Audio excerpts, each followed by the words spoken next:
ചാനലിലല്ലോ സ്റ്റെബിലൈസറിനെ കുറിച്ചാണ് പറയാൻ പോണേ. ഇതിനു മുമ്പുള്ള വീഡിയോയിൽ ഞാൻ സ്റ്റെബിലൈസറിനെ കുറിച്ച് പറഞ്ഞിരുന്നു. അതിൻ്റെ ഫംഗ്ഷൻ എന്താണ്, എവിടെയൊക്കെയാണ് അത് ഉപയോഗിക്കണമെന്നാണ്. ഇന്നത്തെ വിഷയം എന്ന് വെച്ചാൽ സ്റ്റെബിലൈസറിൻ്റെ അകത്ത് എന്തെല്ലാം മെറ്റീരിയൽ ഉപയോഗിച്ചിട്ടുണ്ട്, അത് എന്തിനു വേണ്ടിയിട്ടാണെന്നുള്ളതാണ് കേട്ടോ. അപ്പോൾ ഇതാണ് സ്റ്റെബിലൈസറിൻ്റെ ഉള്ളിലത്തുള്ള മെറ്റീരിയൽ. ഇതൊന്ന് ശരിക്കും കാണിക്കാം. ഇതായിരുന്നു,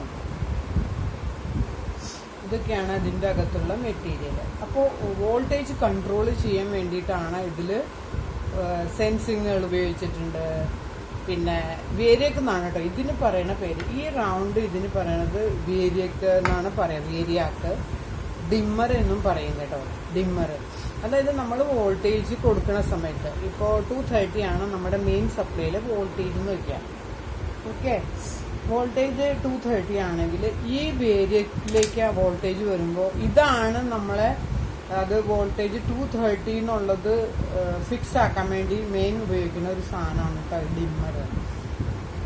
അതായത് ഇപ്പോൾ ഇതിൻ്റെ ഉള്ളിൽ 230 വന്നാൽ ഇതിൻ്റെ ഉള്ളിൽ ഇത് കറങ്ങണ അനുസരിച്ച് ആ ഇൻപുട്ട് വോൾട്ടേജ് അവിടെ വേരി ആവും. ഇത് പക്ഷെ ഇതിൻ്റെ ഔട്ട്പുട്ട് വോൾട്ടേജ് കിട്ടണത് 238 കോൺസ്റ്റന്റ് കിട്ടും. അപ്പം അതിൽ മെയിൻ ആയിട്ടുള്ളൊരു സാധനം ഇതാണ്. അതായത് ഇതാണ് കൺട്രോൾ ചെയ്യണേ. മീൻസ് അത് മാത്രം വെച്ചുകൊണ്ട് കൺട്രോൾ ഒന്നും ആവില്ല. ഡയറക്റ്റ് സപ്ലൈ കൊടുത്തിട്ട് നമ്മൾ വേരി ചെയ്യുമ്പോൾ ഇത് ഇങ്ങനെ തന്നെയാണ് 230 കിട്ടും. പക്ഷെ നമ്മൾ സർക്യൂട്ട് വൈസ് യൂസ് ചെയ്യുമ്പോൾ അതിൽ കുറേ കാര്യങ്ങൾ പിന്നെയും ചെയ്യാനുണ്ട്. ഇത് ഈ പറയുന്ന ട്രാൻസ്ഫോമർ കാണുന്നുണ്ടോ അറിയില്ല, ഊരി കാണിക്കാൻ പറ്റില്ല കേട്ടോ, അതൊക്കെ അതിൽ ഫിക്സ് ആണ്. ഇതൊക്കെ സെൻസിങ് എന്നാണ് പറയുന്നത്. ഇതും നമ്മുടെ ഇൻപുട്ട് വോൾട്ടേജ് കൊടുത്താൽ ഇതിൻ്റെ PCBs ഉണ്ട്. ഇത് PCB ആണ്. പിന്നെ ഇവിടെ ഉണ്ട് ഒരു PCB, കാണുന്നുണ്ടോ അറിയില്ല, ഇതും PCB എന്ന് തന്നെ പറയണേ. ഇതിലൊക്കെ വോൾട്ടേജ് കൺട്രോൾ ചെയ്യാൻ വേണ്ടിയിട്ട് ഈ സെൻസിങ് കൊടുക്കണം. അതായത് സെൻസിങ്ങിൻ്റെ വോൾട്ടേജ് 230 ഒക്കെയാണ്. പക്ഷെ നമ്മുടെ PCBയിലേക്ക് കൊടുക്കാൻ അതിന് വോൾട്ടേജ് 18, 12 അങ്ങനെ വോൾട്ടേജ് ഉള്ളൂ. അപ്പോൾ ഇതിൻ്റെ ഇൻപുട്ട് 230 വരെ, ഔട്ട്പുട്ടിൽ 18 വോൾട്ടേജ്, 12 വോൾട്ട് അങ്ങനെയാണ്. പിന്നെ ഓരോ സ്റ്റെബിലൈസർ പലതിൻ്റെ ഡിസൈൻ വ്യത്യാസമുണ്ട്. എല്ലാ സ്റ്റെബിലൈസറിൻ്റെ ഉദ്ദേശം ഒന്ന് തന്നെ. അതായത് ഇൻപുട്ട് വോൾട്ടേജ് 270, 170 ഒക്കെ ആയാലും ഔട്ട്പുട്ട് വോൾട്ടേജ് 230 കോൺസ്റ്റന്റ് ആവാൻ വേണ്ടിയിട്ട് തന്നെയാണ് സ്റ്റെബിലൈസറൊക്കെ യൂസ് ചെയ്യണത്. 230, 220 അങ്ങനെ കേട്ടോ. അപ്പോൾ എല്ലാത്തിൻ്റെ ഫങ്ഷൻ സെയിം ആണ്. പക്ഷേ ഇട്ടിരിക്കുന്ന മെറ്റീരിയലൊക്കെ അതിൽ ഡിഫറെൻ്റ് ആയിരിക്കുള്ളൂ. അവരെങ്ങനെയാണ് കമ്പനിക്കാർ ഡിസൈൻ ചെയ്ത് അതുപോലെ ആയിരിക്കും കേട്ടോ. അതുപോലെ ഈ PCB, ഇതിൽ ഒരു വേറെ PCB ഉണ്ട്, 2 PCBകളുണ്ട്. മെയിൻ ഇത് തന്നെ വോൾട്ടേജ് കൺട്രോൾ ചെയ്യാൻ വേണ്ടി. അതായത് നമ്മുടെ ഈ വോൾട്ടേജ് ഇവിടെ വന്നിട്ട് അത് സെൻസിങ് ട്രാൻസ്ഫോമറിൽ വന്ന് അതിൻ്റെ ഔട്ട്പുട്ട് 18 വോൾട്ടേജ് ഇതിൽ വന്ന് അപ്പോഴാണ് ഈ 2 PCBകളൊക്കെ ഫങ്ഷൻ ആവണത്. അപ്പം അതിന് വേണ്ടിയിട്ടുള്ളത് ഇതാണ്. പിന്നെ ഇതിൽ മൈക്രോ സ്വിച്ച് എന്ന് പറഞ്ഞൊരു സംഭവം ഉണ്ട്. ഇതാണ് ഈ മൈക്രോ സ്വിച്ച് കേട്ടോ. മൈക്രോ സ്വിച്ച് എന്തിനാ വെച്ചാൽ ഇപ്പോൾ ഈ വേരിയക്ക് ഇങ്ങനെ നമ്മൾ ഇൻപുട്ട് വോൾട്ടേജ് കൊടുത്തെന്ന് വെച്ചോളൂ. അപ്പോൾ 3C ഇങ്ങനെ ഇത് ചെയ്യുമ്പോൾ ഇവിടെ വന്നായിരിക്കും. അതായത് നമ്മുടെ 170 വോൾട്ടേജിൽ വന്നിട്ട് ഇത് മീൻസ് അത് കട്ട് ഓഫ് ആവണം. അതിന് വേണ്ടിയിട്ടാണ് 2 ഇത് വെച്ചിരിക്കുന്നത്. ഇത് കൊടുത്തില്ലെങ്കിൽ എന്ന് വെച്ചാൽ ഇതിങ്ങനെ കണ്ടിന്യൂസ് കറങ്ങിക്കൊണ്ടിരിക്കും, കട്ട് ഓഫ് ഒന്നും ആവില്ല. അപ്പോൾ അതിന് വേണ്ടിയിട്ടാണ് ഇത്. അപ്പോൾ ഇത് ഇങ്ങനെയൊക്കെ വന്നാലും ഹൈ ലോയിലേക്കും 2ലേക്ക്, ലോയിലേക്കും ഹൈയിലേക്കും വേണ്ടിയിട്ട് 2 മൈക്രോ സ്വിച്ച് യൂസ് ചെയ്തിട്ടുണ്ട്. ഇത് 2 ആണ് മൈക്രോ സ്വിച്ച്. ഓക്കെ, പിന്നെ ഇതിൽ മെയിൻ അതൊക്കെ തന്നെയാണ് കേട്ടോ. ഈ ഇത്ര വലിയ സർക്യൂട്ട് അല്ല ഇത്.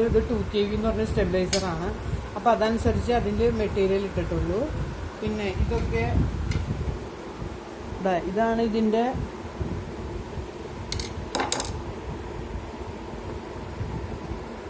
ഇതാണ് ഔട്ട്പുട്ട് സോക്കറ്റ്. അത് നിങ്ങളുടെ അടുത്ത് ഓൾറെഡി ഞാൻ ഇതിനു മുമ്പത്തെ ഇതിലും പറഞ്ഞിരുന്നു. ഇതിൽ കൂടിയാണ് നമ്മുടെ വോൾട്ടേജൊക്കെ വരുന്നത് കേട്ടോ. അതായത് വോൾട്ടേജ് എടുക്കുന്നത് അവിടെ നിന്നാണ്. ഓക്കെ, ഇതിന് വലുതായിട്ട് പറയാനൊന്നും ഇല്ല. ഇതാണ് ഫ്രണ്ട് പാനൽ. അതായത് അതിൻ്റെ ഉള്ളിൽ വോൾട്ട് മീറ്റർ ഷോ കാണിക്കാൻ, പിന്നെ ഇൻഡിക്കേഷൻസ് കാണിക്കാൻ. ഇതിൽ ഇത്രയൊക്കെ തന്നെ ഉള്ളൂ കേട്ടോ. ये जो है स्टेबलाइजर, उसका अंदर का मटेरियल मैंने आज सिर्फ दिखा रहे थे. ये है डिमर, नहीं तो वेरियाक कहते हैं, वेरियाक. ओके, इसको एंड ये सब है सेंसिंग ट्रांसफॉर्मर बोलते हैं, 3 है। ये सब वोल्टेज कंट्रोल करने के लिए यूज़ करते हैं। और जो ये डिमर है वो हम इनपुट वोल्टेज जो देते हैं, यहाँ पे ही वोल्टेज हाई लो ये सब यही थ्रू मिलता है अपन हमें। मीन्स ये हाई पे जाके कट ऑफ आएगा, मतलब वोल्टेज 270 क्रॉस होने के बाद वो ऑटोमेटिकली कट ऑफ हो जाते हैं। 170 to 270 ऐसा एक रेंज होते हैं स्टेबलाइजर में, वो सब इससे थ्रू ही वो सब हो रहा है। और ये दोनों है माइक्रो स्विच है, वो जो कट ऑफ होने के लिए ये माइक्रो स्विच लगाया हुआ रहता है। ओके, और ये दोनों है पीसीबी, ये एक पीसीबी है और यहाँ पे एक और पीसीबी है, दिख रहे हैं क्या मेरे को नहीं पता, ये भी पीसीबी है। फिर 3 सेंसिंग है। पीसीबी के लिए वोल्टेज देने के लिए 3 सेंसिंग लगाया हुआ है। वो जो सेंसिंग वो भी वोल्टेज कंट्रोल के लिए लगाया हुआ है, ठीक है। ये सब इसमें ज़्यादा कोई सर्किट नहीं होती है, अभी ये जो मैंने खोला हुआ सर्किट, ठीक है। एंड ये है सॉकेट, मैंने लास्ट टाइम में भी ये सब दिखाए थे। फ्यूज़ है, ये मेन स्पॉट है, फ्यूज़ इसके लिए है, कुछ भी शॉर्ट सर्किट होता है तो ये फ्यूज़ जल जाएंगे, बाकी सब सेफ रहेंगे, ठीक है। एंड ये है एसी मीटर, मतलब इसमें इनपुट वोल्टेज कितना है शो करने के लिए मीटर है। किसी किसी में आउटपुट के लिए लगाया रहता है वोल्टेज शो करने, किसी किसी में इनपुट के लिए। फिर ये सब इंडिकेशन है, ये सब मैंने इसका पहले का वीडियो में एक्सप्लेन किया हुआ है, तो आप लोग कुछ डाउट आएगा तो उसमें देख लीजिएगा, ठीक है। तो आज ज़्यादा कुछ नहीं है, थोड़ा ही है, तो आप लोग सब मटेरियल क्या क्या लगाया हुआ है उसको क्या बोलते हैं ऐसा उतना ही दिखाया। ओके गाइस, तो मेरा वीडियो अच्छा लगेगा तो सपोर्ट कीजिए, शेयर कीजिए, कमेंट्स कीजिए, लाइक कीजिए। Okay, thank you.